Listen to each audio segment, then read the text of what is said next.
What's up everybody? Welcome back to One More Guitar. Thanks for checking out the video. Merry Christmas and Happy Holidays. My name is Kyle and we've reached that point of the year again where I like to go back through the stuff I picked up this year and just kind of do a little mini re-review of it and tell you what I think about it now that I've had a little bit more time with it. So let's get into this.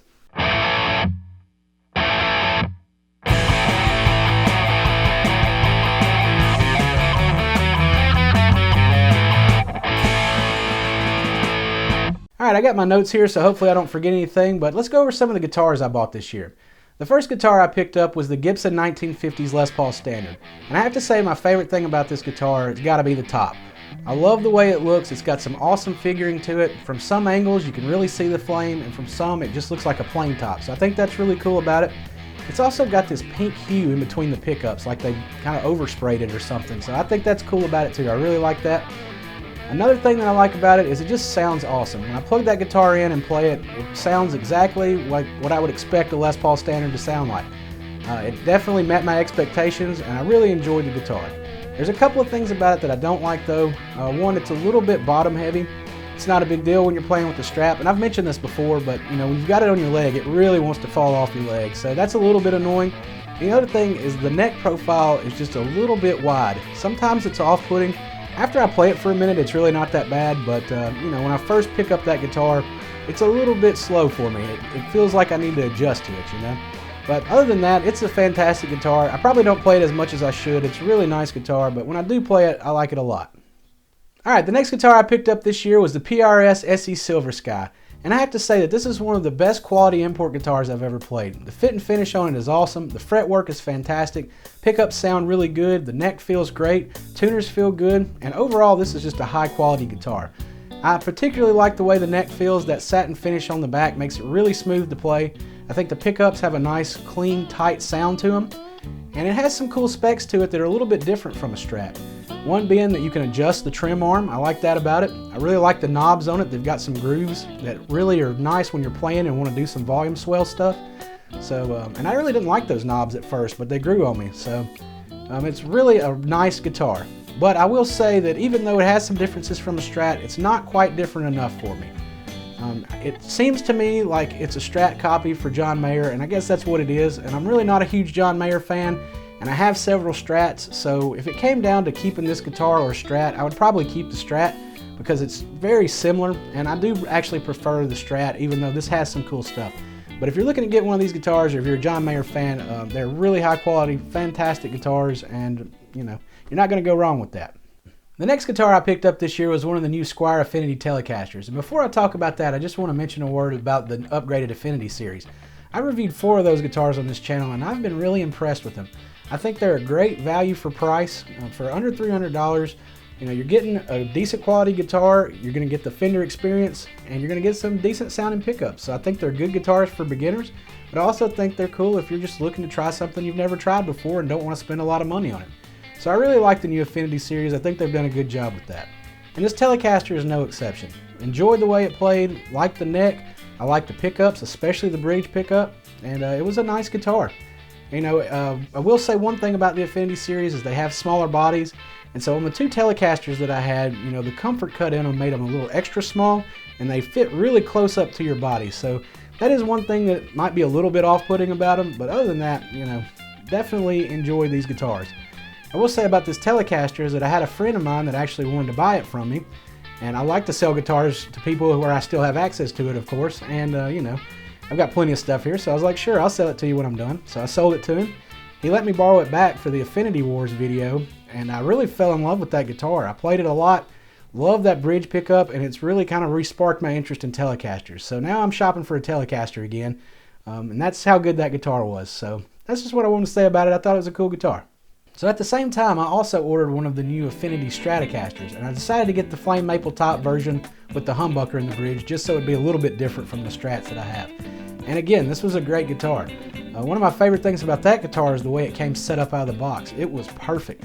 I don't think I've ever had a guitar come set up that well, to the point where I was afraid to mess with it. It was so good. I mean, it really was nice. And again, the quality on these, the pickups, all of that, you know, just like I mentioned a minute ago, really good for the price point, I have to say. And I do like the ceramic pickups that come with them too, because they're a little bit different sounding than the Alnico pickups that come with regular Fender stuff. So it does give you something a little bit different. And I think that the top on the Stratocaster looks great. Sometimes you see veneers that don't look that good, but this one really looks good, especially with that black burst finish. So again, another home run for Squier for this Affinity Strat. Alright, the next guitar I reviewed on the channel was a Glarry GST, and this is Glarry's most affordable version of a Stratocaster. And I have to say that when I got the guitar, I definitely had a few problems with it. There was a tuner that was messed up, the neck feels really rough, there was some issues with the pickups, if I remember correctly. So, you know, they'd sent me the guitar. I wanted to be as honest as I could about it, but not bash them at the same time. But, you know, so I did the best I could to review that guitar, but it definitely had some problems. I think if you're a modder and you know what you're doing and you can fix the guitars, then, you know, that's a cheap option for you to have a platform to mod. But, you know, if you're a beginner, which is kind of who they're marketing to, I wouldn't recommend picking up that guitar. It's, you know, it's definitely got some challenges, and it might put you off playing if you're trying to learn. So, you know, that's what I want to say about that. The next guitar I picked up, I wasn't planning on at all. I was just walking through a guitar center and I found a used Ibanez Artcore. I just kind of fell in love with the thing. I played it a little bit in the store, thought it sounded good, went back up and picked it up the next day. One of the things that I really love about this guitar is just the special specs that you get on it that you never see on affordable guitars these days. The multi-piece neck, the abalone inlays, the really nice case that came with it. There's just some cool stuff with this guitar at a really affordable price, so I had to snatch it up. And another thing that I love about this guitar is the way it looks. And I know I mentioned in the review somebody had said that, you know, they thought it looked like cabinets from a 1970s mobile home. And I think that's part of the reason why I liked it. One of the reasons I've kind of been out of pocket a little bit this year is that I've been trying to sell my grandparents' house in a different state and dealing with that, and I feel like this guitar just kind of reminded me of their house and reminded me of them, and so that's why I wanted to pick it up. It's got a little sentimental value to me, but I really do enjoy the guitar. It's a lot of fun. Alright, and the last guitar I picked up this year was the Yamaha Revstar Standard, and I have to say that I love this guitar. It is one of my favorite guitars that I've ever bought. I love the way the finish looks, I love the way the neck feels in my hands, I love the way the pickups sound. I like that focus switch. I like the way that the two in-between positions sound on the pickup switch. It's a great feeling guitar. It's super comfortable. I like the frets a lot.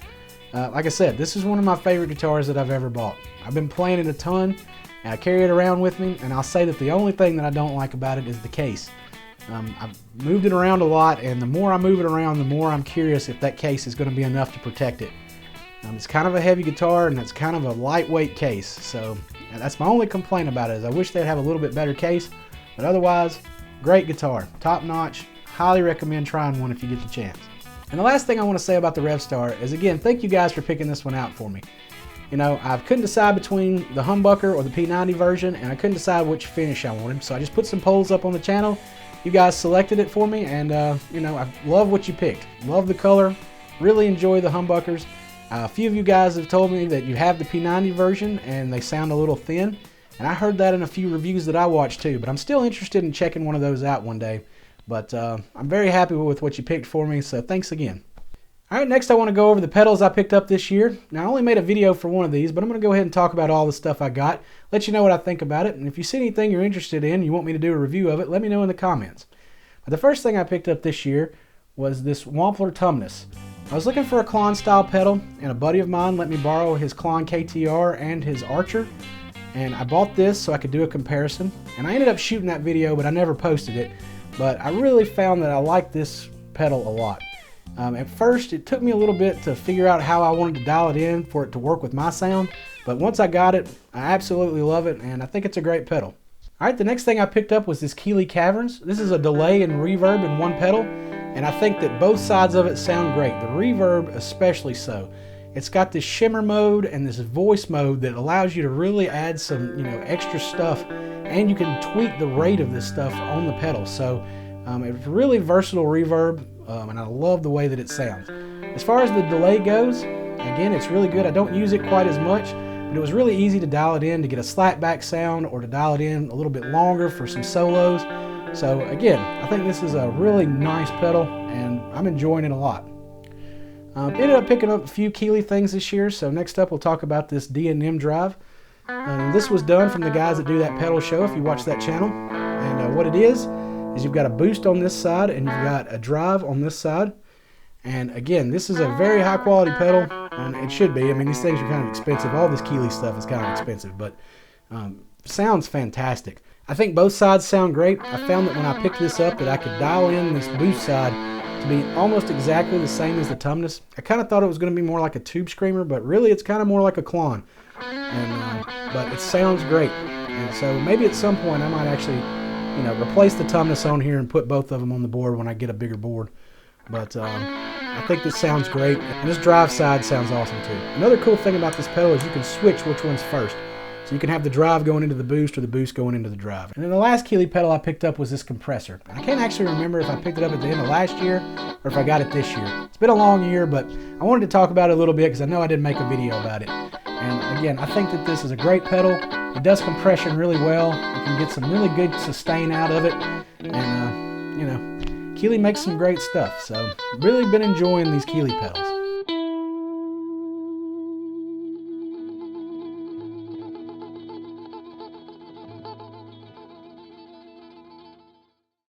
The next pedal I picked up this year was this MXR Classic 108 Fuzz Mini, and I have to say I really love this pedal. I wasn't sure what I was looking for exactly, and I got down the rabbit hole when I was trying to figure out which fuzz pedal I wanted. Ended up picking up this one, mainly because it has this buffer switch up here, but I love the way that the fuzz sounds on here. And what this buffer switch does is it allows you to put a wah in front of it, and it won't get those weird sound effects that you get when you don't have that. So again, I love the way this pedal sounds. It sounds really good with the buffer on and off, and I've been playing with that one a lot. I'm sure you're going to see it or at least hear it in videos coming up because, I mean, I've pretty much had it on since I've had it. So really enjoying that one. And the last pedal I picked up this year was this Ibanez Mini Tremolo. I have to say I'm a sucker for Tremolo. I've always loved it. I never wanted to buy one because it only kind of does the one thing, but eventually I just broke down and was like, look, I love Tremolo, I've got to get one. So I picked one up and I really am enjoying this one. It was about $100, so reasonably priced compared to some other stuff out there. You've got the mini footprint here, which obviously I needed, and it sounds great. You can get some really choppy tremolo in there, or you can make it really smooth. The only complaint I have about it is, I have to tweak the speed knob sometimes depending on what I'm doing, and it's kind of small. I mean, it's easily grippable, but I wish it was a little bit larger, but it's really not a huge deal. And especially with that pedal, I tend to just, turn it one way or another and leave it on for whatever I'm doing. So again, I've really been enjoying that one. Fun pedal. Alright, that's all the gear I've checked out this year. Let me know in the comments if you're looking at picking up any of this stuff, or if you want me to review any of those pedals, and also let me know what's your favorite piece of gear that you picked up this year. I really do appreciate you guys watching the video. Please remember to like and subscribe. Have a Merry Christmas and a Happy Holidays, and until next time, take it easy and keep playing.